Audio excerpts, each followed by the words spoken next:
ಓಂ ಗುರುದ್ಯೋ ನಮಃ. ಮಾನ್ಯ ಬಂಧುಗಳೇ ನಮಸ್ಕಾರ. ವಾಸ್ತು ಬೈ ಅಶೋಕ್ ರಾವ್, ವಾಸ್ತು ತಜ್ಞರು. ಹೇಗಿದ್ದೀರಿ? ಎಲ್ಲ ಆರೋಗ್ಯವಾಗಿದ್ದೀರಾ? ತುಂಬಾ ಆರೋಗ್ಯವಾಗಿರೋ ಕಡೆ ಗಮನವನ್ನು ಹರಿಸಿ.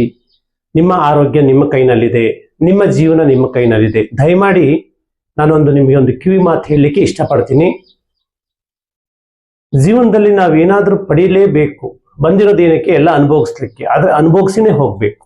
ಯಾವುದನ್ನು ನಾವಿಲ್ಲಿ ಬ್ಯಾಲೆನ್ಸ್ ಮಾಡಿ ಇಟ್ಕೊಳ್ಳೋಕ್ಕಾಗಲ್ಲ. ಅದು ಒಳ್ಳೇದಿರ್ಬೋದು, ಒಳ್ಳೇದನ್ನ ಅನುಭವಿಸೋ ಕಡೆ ನಮ್ಮ ಫೋಕಸ್ ಇರ್ಬೋದು, ಬಟ್ ಕೆಟ್ಟದ್ದು ಅನುಭವಿಸಲಿಕ್ಕೆ ನಮಗೆ ಅಧಿಕಾರ ಇಲ್ಲ. ಕೆಟ್ಟದ್ದು ಮಾಡೋದಕ್ಕೂ ನಮ್ಗೆ ಯಾರಿಗೂ ಅಧಿಕಾರ ಇಲ್ಲ. ಯಾಕೆಂದ್ರೆ ನಾವು ಇವತ್ತೇನಾದ್ರು ಬೇಡವಾಗಿದ್ದು ಕರ್ಮ ಅಂದ್ರೆ ಕೆಟ್ಟ ಕರ್ಮವನ್ನು ಮಾಡಿದ್ರೆ ಮತ್ತೆ ನಾವು ಅದನ್ನು ಅನುಭವಿಸ್ಲಿಕ್ಕೆ ಬೇಕು. ಒಳ್ಳೆ ಕರ್ಮಗಳನ್ನು ಮಾಡಿದ್ರೆ ಅದನ್ನ ಮತ್ತೆ ನಾವು ಅನುಭವಿಸ್ಲಿಕ್ಕೆ ಬೇಕು. ಹಾಗಿದ್ದಾಗ ನಿಮ್ಮ ಯಾವ ಕರ್ಮವನ್ನು ಮಾಡಿ ನೀವು ಜೀವನದಲ್ಲಿ ಸಂತೋಷವಾಗಿರ್ಬೇಕು ಅಂತ ನೀವು ಅಂದ್ಕೊಂಡ್ರೆ ಅದು ನಿಮಗೆ ವಿಮೋಚನೆಗೆ ಬಿಟ್ಟದ್ದು.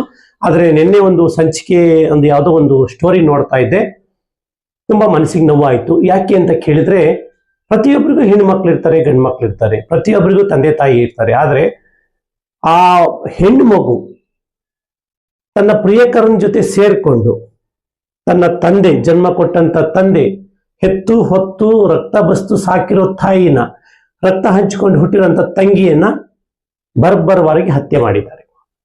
ಕೇರ್ಪುರಂ ಭಾಗದಲ್ಲಿ ಯಾವುದೋ ಗ್ರೀನ್ ಅಪಾರ್ಟ್ಮೆಂಟ್ ಅಂತ. ನಾನು ತುಂಬಾ ನೋವಾಯ್ತು ಮನಸ್ಸಿಗೆ. ಯಾಕೆ ಈ ತರ ಮಾಡ್ತಾರೆ? ಇದರ ಹಿಂದೆ ಏನಿರ್ಬೋದು? ಅಥವಾ ಗತ ಜನ್ಮದ ಕರ್ಮನೋ, ಅಥವಾ ಗತ ಜನ್ಮದ ಶತ್ರು ಈ ಜನ್ಮದಲ್ಲಿ ಮಗಳಾಗಿ ಹುಟ್ಟಿ ಹೆತ್ತು ತಂದೆ ತಾಯಿಯನ್ನೇ ಸಾಯಿಸ್ತಾರೆ. ಪ್ರಿಯಕರನ ಜೊತೆ ನೋಡಿ, ಅವನು ಯಾರೋ ಆಂಧ್ರದವನು, ಇವಳು ಕರ್ನಾಟಕದವಳು, ಬೇರೆ ಒಂದು ರಿಲೇಶನ್ಶಿಪ್ ಅಲ್ಲಿ ಇದ್ರಂತೆ, ಮದುವೆ ಅದು ಅವ್ರವ್ರಿಗೆ ಬಿಟ್ಟಿದ್ದು. ಯಾಕೆ ಮಾತು ಹೇಳ್ತೀನಿ ಅಂದ್ರೆ, ಮಕ್ಕಳು ಕೆಡಲಿಕ್ಕೂ ಒಂದು ಕಾರಣ ಇರ್ತದೆ. ನಿಮ್ಮ ಮನೆಯಲ್ಲಿ ವಾಸ್ತು ದೋಷಗಳು, ಮನೋದೋಷ, ಯಾಕೆಂದ್ರೆ ಆತರ ಸಮಸ್ಯೆ ಇದ್ದಾಗ ಬಿಟ್ಬಿಡೋದು ಕಲ್ತ್ಬಿಡ್ಬೇಕು. ಎಚ್ಚರಿಕೆ, ಜಾಗೃತಿಯಿಂದ ಇರಿ. ಗೊತ್ತಿಲ್ಲ ಯಾವ್ಯಾವ ಗತ ಜನ್ಮದ ಶತ್ರುಗಳು ಮಗಳಾಗಿ ಹುಟ್ಟಿ ಕೊಲ್ಲಬಹುದು, ಮಗನಾಗಿ ನಾವು ತೊಂದರೆ ಕೊಡ್ಬೋದು, ಸೊಸೆಯಾಗಿ ಅಥವಾ ಹೆಂಡತಿಯಾಗಿ, ಗಂಡನಾಗಿ, ಅತ್ತೆ ಮಾವನಾಗಿ, ಸ್ನೇಹಿತರಾಗಿ, ಯಾರೋ ಗೊತ್ತಿಲ್ಲ ಅಳಿನಾಗಿ. ದಯವಿಟ್ಟು ನಿಮ್ಮಲ್ಲಿ ಒಂದು ಮನವಿ ಏನ್ ಮಾಡ್ತೀನಿ ಅಂದ್ರೆ, ನೀವು ವಾಸ ಮಾಡುವಂತ ಮನೆ ಪರಿಪೂರ್ಣವಾಗಿ ವಾಸ್ತು ಇಟ್ಕೊಳ್ಳಿ. ಈಗ ಯಾರು ಮನೆ ಕಟ್ಲಿಕ್ಕೆ ಹೊರಟಿದ್ದೀರಿ ಅಂತವ್ರು, ಯಾಕೆಂತಂದ್ರೆ ಮನೆಯಲ್ಲಿ ಏನಾದ್ರು ವಾಸ್ತು ದೋಷಗಳಿದ್ದಾಗ ಈ ತರ ದೊಡ್ಡ ದೊಡ್ಡ ಸಮಸ್ಯೆಗಳು, ಆರ್ಥಿಕ ಸಮಸ್ಯೆ, ಆರೋಗ್ಯದಲ್ಲಿ ಸಮಸ್ಯೆ, ಅದೇ ಒಬ್ಬರನ್ನೊಬ್ರು ಹತ್ಯೆ ಮಾಡುವಂತ ಸಮಸ್ಯೆ, ಅಥವಾ ಆಸ್ತಿ ಕಿತ್ಕೊಳ್ಳುವಂತ ಸಮಸ್ಯೆ, ನಂಬಿಸಿ ಕುತ್ತಿಗೆ ಕುಯ್ಯುವಂತ ಸಮಸ್ಯೆ, ಮದುವೆ ಆಗಿ ಅವ್ರನ್ನ ಮಕ್ಕಳು ಹುಡ್ಸಿ ಅವ್ರ ಮಧ್ಯದಾರಲ್ಲಿ ಬಿಟ್ಟು ಹೋಗುವಂತ ಸಮಸ್ಯೆ, ಅಥವಾ ಮದುವೆ ಆಗಿ ಗಂಡನ ಜೊತೆಲಿ ಇದ್ದು ಮತ್ತೆ ಒಂದು ದಿವಸ ಅವ್ರನ್ನ ಬಿಟ್ಟು ಬೇರೆ ಇನ್ನೊಬ್ಬರ ಜೊತೆ ಹೋಗುವಂತ ಇಂತಿಂತ ನಾನಾ ಸಮಸ್ಯೆಗಳು ಬರ್ತದೆ. ಹೇಗೆ 10,000 ಫೋಬಿಯೋ ಇದೆಯೋ ಭಯ, ಹಾಗೆ ಸಮಸ್ಯೆಯನ್ನು 10,000 ಇರ್ತದೆ. ಹೇಗೆ ಆಗ್ಬೇಕು ಅಂತ ಏನಿಲ್ಲ. ಹಾಗಿದ್ದಾಗ ಜಾಗೃತಿಯಿಂದ ಇರಿ. ಮಾನ್ಯ ಬಂಧುಗಳೇ, ಇನ್ನೊಮ್ಮೆ ನಿಮ್ಮೆಲ್ಲರಿಗೂ ನಮಸ್ಕರಿಸ್ತಾ, ನಾನಿವತ್ತು ಸಿಂಹಾಯದ ಬಗ್ಗೆ ತಿಳಿಸ್ಕೊಡ್ಲಿಕ್ಕೆ ಬಂದಿದ್ದೀನಿ. ಸಿಂಹಾಯದಲ್ಲಿ ಯಾರೆಲ್ಲ ಮನೆ ಕಟ್ಟಬಹುದು, ಯಾರು ಬೇಕಾದ್ರೂ ಕಟ್ಟಬಹುದು. ಯಾಕೆಂದ್ರೆ ನಾವೆಲ್ಲ ಮಾನವರೇ, ಭಗವಂತ ಎಲ್ಲರನ್ನೂ ಒಂದೇ ರೀತಿಯಲ್ಲಿ ಸೃಷ್ಟಿ ಮಾಡಿದ್ದಾರೆ. ಹೇಗ್ ಬೇಕಾದ್ರೂ ಬದುಕಿ, ಆದರೆ ಒಳ್ಳೆಯ ಮಾರ್ಗದಿಂದ ಬದುಕಿ, ಸಮಾಜಕ್ಕೆ ಮಾದರಿಯಾಗಿ, ನಿಮ್ಮ ಮನೆಗೆ ಮಾದರಿಯಾಗಿ, ನಿಮ್ಮ ದೇಹಕ್ಕೆ ಮಾದರಿಯಾಗಿ, ಪಂಚಭೂತಗಳಿಗೆ ಮಾದರಿಯಾಗಿ ಬದುಕಿ ಅಂತ ನಮ್ಮನ್ನು ಕಳಿಸಿದ್ದಾರೆ. ದಯಮಾಡಿ ಇದನ್ನು ಗಮನಿಸ್ಕೊಳ್ಳಿ. ಸಿಂಹಾಯದ ಬಗ್ಗೆ ತಿಳಿದುಕೊಳ್ಳೋಣ. ಸಿಂಹ ಅಂದ್ರೆ ನಿಮಗೆ ಗೊತ್ತು, ಕಾಡಿನ ರಾಜ, ವೆರಿ ಪವರ್ಫುಲ್ ಪ್ರಾಣಿ. ಹಾಗೆ ಮನುಷ್ಯನು ಸಿಂಹದ ರೀತಿಯಲ್ಲೂ ಬದುಕಬಹುದು. ಆದ್ರೆ ಈ ಆಯದಲ್ಲಿ ಮನೆಯನ್ನು ಕಟ್ಟೋದ್ರಿಂದ ಏನೇನು ಫಲಗಳು ಅನ್ನೋದ್ರ ಬಗ್ಗೆ ಹೇಳಿಕೊಡ್ತೀನಿ ನೋಡಿ. ಸಿಂಹಾಯ ಅಲ್ವಾ? ಸಿಂಹಾಯ ಯಾವ್ದು ಬರ್ತದೆ? ಸಿಂಹ ಬರ್ತದೆ. ವೆರಿ ಪವರ್ಫುಲ್ ಆಯ. ಈ ಸಿಂಹಾಯಕ್ಕೆ ಗ್ರಹಾಧಿಪತಿ ಬಂದು ಕುಜ. ಗ್ರಹಾಧಿಪತಿ ಬಂದು ಕುಜ, ಅಂಗಾರಕ, ಮಂಗಳ ಅಂತ ನಾವೇನ್ ಹೇಳ್ತೀವಲ್ಲ ಅವರು. ವೆರಿ ಪವರ್ಫುಲ್ ಗ್ರಹ. ಸಿಂಹನು ವೆರಿ ಪವರ್ಫುಲ್ ಒಂದು ಪ್ರಾಣಿ. ಈ ಸಿಂಹಾಯದಲ್ಲಿ ನೀವು ಮನೆಯನ್ನ ಕಟ್ಟಬೇಕಾದ್ರೆ ಯಾವ ದಿಕ್ಕಿನ ನಿವೇಶನಕ್ಕೆ ಕಟ್ಟಬೇಕು ಅನ್ನೋದು ಕೆಲವರು ಕ್ವಶನ್ ಆಗಿರ್ತದೆ. ಪೂರ್ವ ದಿಕ್ಕಿಗೆ ಸಿಂಹಾಯದಲ್ಲಿ ಕಟ್ಟಬಹುದು, ದಕ್ಷಿಣ ದಿಕ್ಕಿಗೆ ಕಟ್ಟಬಹುದು, ಹಾಗೆ ಉತ್ತರ ದಿಕ್ಕಿಗೆ ಕಟ್ಟಬಹುದು. ಆ ಕಟ್ಟೋದ್ರಿಂದ, ಸಿಂಹಾಯದಲ್ಲಿ ಮನೆಯನ್ನು ಕಟ್ಟಿದಿರಿ ಅಂತಂದ್ರೆ ಉಚ್ಚ ಸ್ಥಾನದಲ್ಲಿ ಪ್ರವೇಶ ದ್ವಾರ ಇದೆ, ಮನೆಯ ಸುತ್ತ ಕಾಂಪೌಂಡ್ ಇದೆ. ನೋಡಿ, ಸಿಂಹಾಯದಲ್ಲಿ ಮನೆ ಕಟ್ಟಿದಂತವ್ರು ಅಗರ್ಭ ಶ್ರೀಮಂತರಿದ್ದಾರೆ, ದೊಡ್ಡ ದೊಡ್ಡ ಬಿಸಿನೆಸ್ಗಳು ಮಾಡ್ತಿದ್ದಾರೆ, ದೊಡ್ಡ ದೊಡ್ಡ ದೇಶವನ್ನು ಆಳುವಂತವ್ರನ್ನ ಇವರು ಆಳ್ತಾ ಇರ್ತಾರೆ. ಇದನ್ನು ಗಮನದಲ್ಲಿ ಇಟ್ಕೊಳ್ಬೇಕು ನೀವು. ಯಾಕೆಂತಂದ್ರೆ ಅವರು ಏನು ಮಾತಾಡ್ತಾರೋ ಅದು ವೇದವಾಕ್ಯವಾಗಿರ್ತದೆ. ಹಾಗೇನೆ ಸಿಂಹಾಯದಲ್ಲಿದ್ದಂಥವ್ರು ತುಂಬಾ ಸ್ಟ್ರಾಂಗ್ ಆಗಿರ್ತಾರೆ, ಉನ್ನತ ಅಧಿಕಾರವನ್ನು ಅನುಭವಿಸ್ತಾರೆ, ಯಾವುದೇ ಒಂದು ಕೆಲಸ ಕಾರ್ಯಗಳಲ್ಲಿ ಗೆದ್ದು ಬರ್ತಾರೆ. ಯಾವುದೇ ಒಂದು ಯುದ್ಧ ಅಂದ್ರೆ ಏನು, ಉದಾಹರಣೆಗೆ ಎಲೆಕ್ಷನ್ ಒಂದು ಯುದ್ಧ, ಆ ಯುದ್ಧದಲ್ಲಿ ಗೆಲ್ಲುವಂತ ಸಾಮರ್ಥ್ಯ ಇರೋದು ಸಿಂಹಕ್ಕೆ, ಸಿಂಹಾಯದಲ್ಲಿ ಮನೆ ಕಟ್ಟಿದಂತ ಆ ಮುಖ್ಯಸ್ಥನಿಗೆ.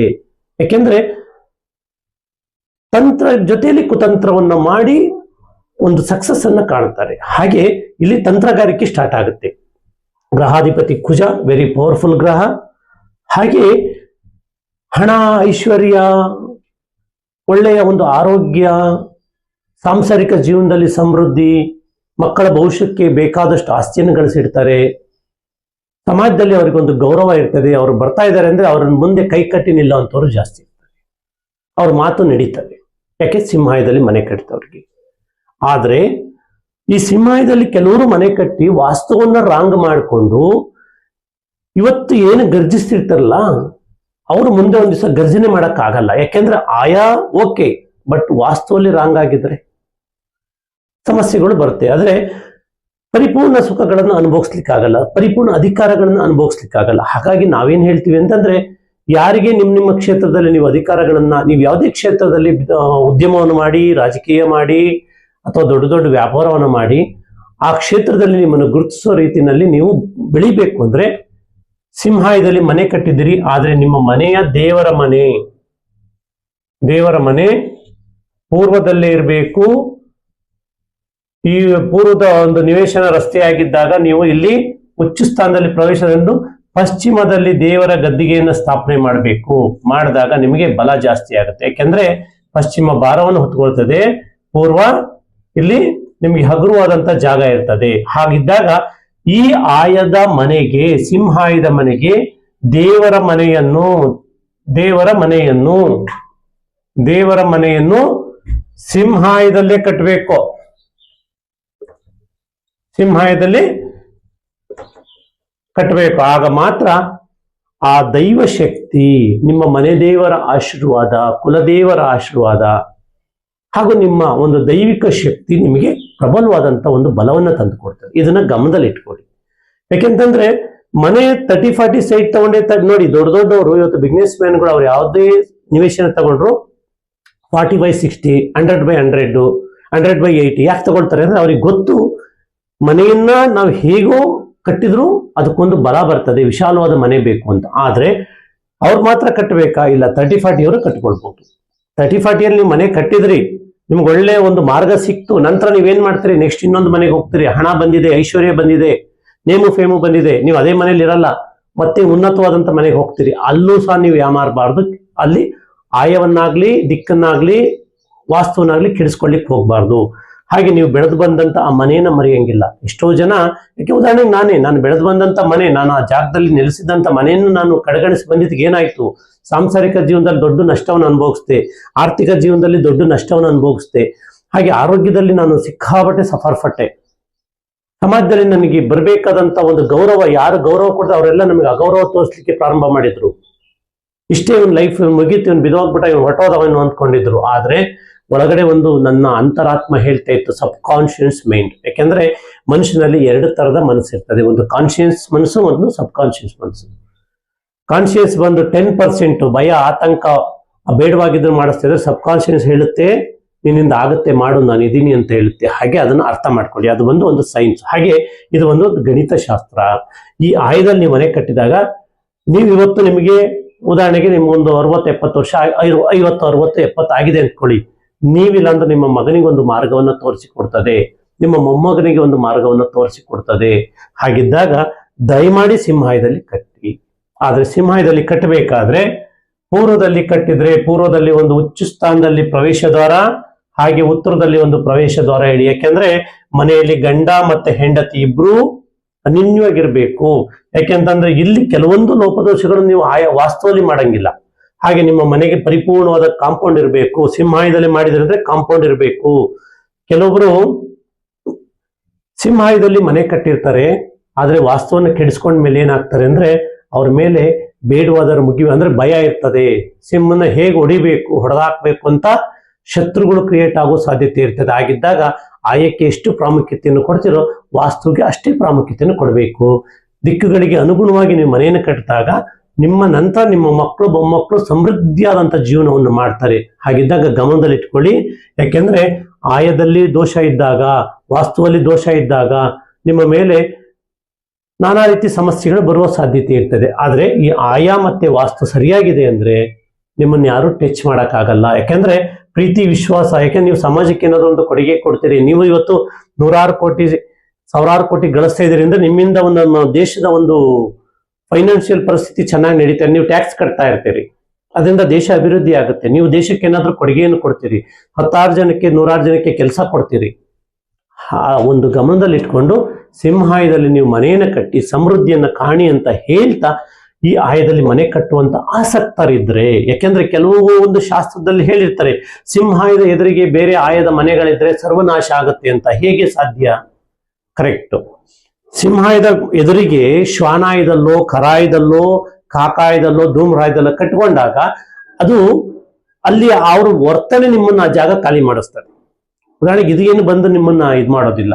ಯಾಕೆಂದ್ರೆ ಯಾರು ಘಟಾನುಘಟಿ ಪಕ್ಕದಲ್ಲಿ ಸರಿಯಾದ ಘಟಾನುಘಟಿನೇ ಇರಬೇಕು, ಅಥವಾ ಅವನು ವಿದ್ಯಾವಂತನಾಗಿರ್ಬೇಕು, ಜ್ಞಾನವಂತನಾಗಿರ್ಬೇಕು, ಧೈರ್ಯವಂತನಾಗಿರ್ಬೇಕು, ಅವರು ಬದುಕ್ಬೋದು. ಅಲ್ಲಿ ಯಾರಾದ್ರೂ ಬೇಡವಾದವ್ರು ಹೋಗಿದ್ದಾಗ ಅಲ್ಲಿಂದ ಜಾಗ ಖಾಲಿ, ಅದೇ ಇಷ್ಟೇ ವ್ಯತ್ಯಾಸ. ಹಾಗಿದ್ದಾಗ ಸಿಂಹಾಯ ಇಸ್ ವೆರಿ ವೆರಿ ಪವರ್ಫುಲ್. ಒಳ್ಳೆ ಅಧಿಕಾರವನ್ನು ಅನುಭವಿಸ್ತೀರಿ, ನೀವು ಯಾವುದೇ ಕ್ಷೇತ್ರದಲ್ಲಿ ತಗೊಳ್ಳಿ ಅನುಭವಿಸ್ತೀರಿ. ಮತ್ತೆ ಸುಖ ಸಂತೋಷದ ಜೀವನವನ್ನು ಮಾಡ್ತೀರಿ. ನಿಮ್ಮ ಮಕ್ಕಳಿಗೆ ಉತ್ತಮವಾದಂಥ ಭವಿಷ್ಯವನ್ನು ಕಟ್ಟಿಕೊಡ್ತೀರಿ.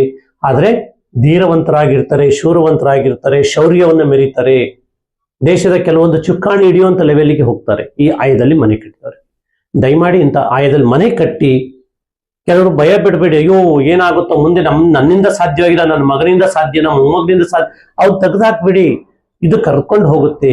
ಯಾಕೆಂದ್ರೆ ಈ ನಮ್ಮನ್ನು ಎಲ್ಲಿಗಾದ್ರೂ ಒಂದು ದಡವನ್ನು ಸೇರಿಸಬೇಕು ಅಂತಂದ್ರೆ ನನ್ನ ಮನೋಶಕ್ತಿ ಮತ್ತು ನನ್ನ ಮನೆಯ ಒಂದು ಆಯಬಲ ಮತ್ತೆ ವಾಸ್ತುಬಲ, ಇದನ್ನು ಗಮನದಲ್ಲಿ ಇಟ್ಕೊಳ್ಳಿ. ಯಾಕೆಂದ್ರೆ ನಾವು ಏನೇ ಮಾಡ್ಬೇಕಾದ್ರೂ ಮನಸ್ಸು ಹೇಗೆ ಮಾಡ್ತೀವೋ ನಮಗೆ ಮಾರ್ಗವನ್ನು ತೋರಿಸೋದು ನಾವು ವಾಸ ಮಾಡುವಂತ ಮನೆ. ಯಾಕೆ ಅಂತಂದ್ರೆ ನಾನು ಬೆಂಗಳೂರಿಗೆ ಬರುವಾಗ, ಊರು ಬಿಟ್ಟು ಬರುವಾಗ 96ರಲ್ಲಿ ನಾನು ಬೆಂಗಳೂರಿಗೆ ಬಂದಿದ್ದು, ಬರುವಾಗ ನನ್ನ ಹತ್ರ ಏನೂ ಇರಲಿಲ್ಲ. ಆದ್ರೆ ನನ್ನ ಮನೋಶಕ್ತಿ ಹೆಚ್ಚಿತ್ತು. ಆದ್ರೆ ನನ್ನನ್ನು ಹೊರಗೆ ಬರೋಂಗ್ ಮಾಡಿದ್ದೆ ಅದು ನಾನು ವಾಸ ಮಾಡ್ತಿದ್ದಂತ ಮನೆ. ಇಲ್ಲಾಂದ್ರೆ ನಾನು ಊರಿನಲ್ಲಿ ವ್ಯವಸಾಯ ಮಾಡ್ಕೊಂಡು ಅಥವಾ ದನ ಮೇಯಿಸ್ಕೊಂಡು ಅಥವಾ ಎಲ್ಲೋ ಕೂಲಿ ಕೆಲಸ ಮಾಡ್ಕೊಂಡಿರ್ಬೋದಾಗಿತ್ತು. ಆದ್ರೆ ಅದು ಮಾರ್ಗವನ್ನ ತೋರಿಸ್ತು. ಇಲ್ಲಿ ಬಂದ ನಂತರ ನಾವು ನಮ್ಮ ಬುದ್ಧಿಯನ್ನ ಸರಿಯಾಗಿ ಇಟ್ಕೊಳ್ಳದೆ ಚಂಚಲ ಸ್ವಭಾವದಿಂದ ಆ ಮನೆಯನ್ನ ಧಿಕ್ಕರಿಸಿ ಬಂದಿದ್ದಕ್ಕೆ ನಮ್ಮ ಪರಿಸ್ಥಿತಿ ಕೆಲವೊಂದು ಟೈಮಲ್ಲಿ ಇದಾಯ್ತು. ಯಾಕೆಂದ್ರೆ ಆಗಿದೆಲ್ಲ ಒಳ್ಳೇದಕ್ಕೆ. ಇವತ್ತು ಏನಾಯ್ತೋ ಅದನ್ನ ದೇವರು ಏನೋ ಒಂದು ಕಿತ್ಕೊಂಡಿದ್ದಾನೆ ಅಂದ್ರೆ ಏನೋ ಒಂದು ಕೊಡ್ಲಿಕ್ಕೆ ಇರ್ತದೆ, ಯಾಕೆಂದ್ರೆ ಗೊತ್ತು. ಹಾಗಿದ್ದಾಗ ನನಗೆ ವಾಸ್ತುಶಾಸ್ತ್ರವನ್ನ ನಾನು ಕಲಿತೆ, ಬೇರೆ ನನ್ನ ಎಲ್ಲ ಹಿತೈಷಿಗಳಿಗೂ ನಾನು ಹೇಳಿಕೊಡ್ತಾ ಎಲ್ಲೂ ನಾನು ಪಬ್ಲಿಕ್ ಮಾಡ್ಕೊಂಡಿರ್ಲಿಲ್ಲ. ಬಟ್ ಯಾವಾಗ ನಾನು ಅದೇ ಒಂದು ಸ್ವಂತ ಮನೆಯನ್ನ ಕಟ್ಟಿದೆ, ನಾನು ಧ್ವಜಾಯದಲ್ಲಿ ಮನೆಯನ್ನ ಕಟ್ಟಿದೆ, ಕಟ್ಟಿದ ಮೇಲೆ ಇವಾಗ ನೆಮ್ಮದಿಯಾಗಿದ್ದೀನಿ, ಆರ್ಥಿಕವಾಗಿ ಆರೋಗ್ಯವಾಗಿದ್ದೀನಿ, ದೇಹದ ಪರಿಸ್ಥಿತಿಯಲ್ಲಿ ತುಂಬಾ ಆರೋಗ್ಯವಾಗಿದ್ದೀನಿ, ನನ್ನ ಮನಸ್ಥಿತಿ ಆರೋಗ್ಯವಾಗಿದೆ, ಜನರ ಜೊತೆ ಮಾತಾಡುವಂತ ಆರೋಗ್ಯ ಜ್ಞಾನ ನನಗೆ ಬಂದಿದೆ, ಬಾಂಧವ್ಯ ಚೆನ್ನಾಗಿದೆ, ಫ್ಯಾಮಿಲಿಯ ಒಂದು ಮಕ್ಕಳ ಜೊತೆ ಉತ್ತಮವಾದಂಥ ಒಂದು ಸ್ನೇಹ ವಿಶ್ವಾಸದಿಂದ ಇರಲಿಕ್ಕೆ ಪ್ರಯತ್ನ ಮಾಡ್ತೀನಿ, ಜನರ ಮಧ್ಯೆ ಗುರುತಿಸಿಕೊಂಡು ವಿಶ್ವಾಸದಿಂದ ಬೆಳೀಲಿಕ್ಕೆ ಪ್ರಯತ್ನ ಪಡ್ತಾ ಇದ್ದೀನಿ. ಹಾಗೆ ನಿಮ್ಗೆ ಯಾರಿಗಾದ್ರೂ ಆ ಥರ ಆಯದಲ್ಲಿ ಮನೆ ಕಟ್ಟಬೇಕು ಅಂತ ಅನಿಸಿದ್ರೆ ನನ್ನನ್ನು ಸಂಪರ್ಕ ಮಾಡಿ, ಅದರ ಬಗ್ಗೆ ಪರಿಪೂರ್ಣ ಮಾಹಿತಿಯನ್ನು ಕೊಡ್ತೀನಿ ಅಂತ ಹೇಳ್ತಾ, ಯಾರು ಈ ಸಂಚಿಕೆಯನ್ನು ನೋಡಿದಿರಿ, ನಿಮ್ಗೆ ಇಷ್ಟವಾಗಿದೆ ಅಂತ ಅಂದ್ಕೊಂಡಿರ್ತೀನಿ, ಲೈಕ್ ಮಾಡಿ, ಶೇರ್ ಮಾಡಿ, ಸಬ್ಸ್ಕ್ರೈಬ್ ಮಾಡ್ಕೊಳ್ಳಿ. ನಿಮ್ಮ ಮತ್ತು ನಿಮ್ಮ ಕುಟುಂಬದವರಿಗೆ, ನಿಮ್ಮ ಹಿತೈಷಿಗಳಿಗೆ ಇದನ್ನು ಶೇರ್ ಮಾಡಿ, ಪರಿಪೂರ್ಣ ಅರ್ಥ ಮಾಡ್ಕೊಳ್ಳಿ, ಕೊನೆ ತನಕ ನೋಡಿ. ನಮ್ಮ ಸಮಯವನ್ನ ಜ್ಞಾನದ ಕಡೆ ಇನ್ವೆಸ್ಟ್ ಮಾಡಿದ್ರೆ ನಮಗೆ ಅದು ಪ್ಲಸ್ ಆಗಿ ಬರ್ತದೆ. ನಮ್ಮ ಸಮಯ ಮತ್ತೆ ಹಣವನ್ನು ಕಳ್ಕೊಂಡ್ರೆ ತರಬಹುದು, ಸಮಯವನ್ನು ಕಳ್ಕೊಂಡ್ರೆ ತರಕ್ಕಾಗಲ್ಲ. ಇನ್ನೊಂದು ಕೊನೆಯಲ್ಲಿ ಒಂದು ಸಂಚಿಕೆ ಹೇಳ್ತೀನಿ. ನಮ್ಮ ಜೀವನ ಒಂದು ರಬ್ಬರ್ ಬಾಲ್ ಮತ್ತೆ ಒಂದು ಗಾಜಿನ ಬಾಲ್ ಇದ್ದ ಹಾಗೆ. ಈ ರಬ್ಬರ್ ಬಾಲ್ ಯಾರು? ಸ್ನೇಹಿತರು, ಹಣ, ಆಸ್ತಿ, ಅಧಿಕಾರ, ಇವೆಲ್ಲ ರಬ್ಬರ್ ಬಾಲ್. ಒಂದು ಸಲ ಹೊಡೆದ್ರೆ ವಾಪಸ್ ಬರ್ತದೆ.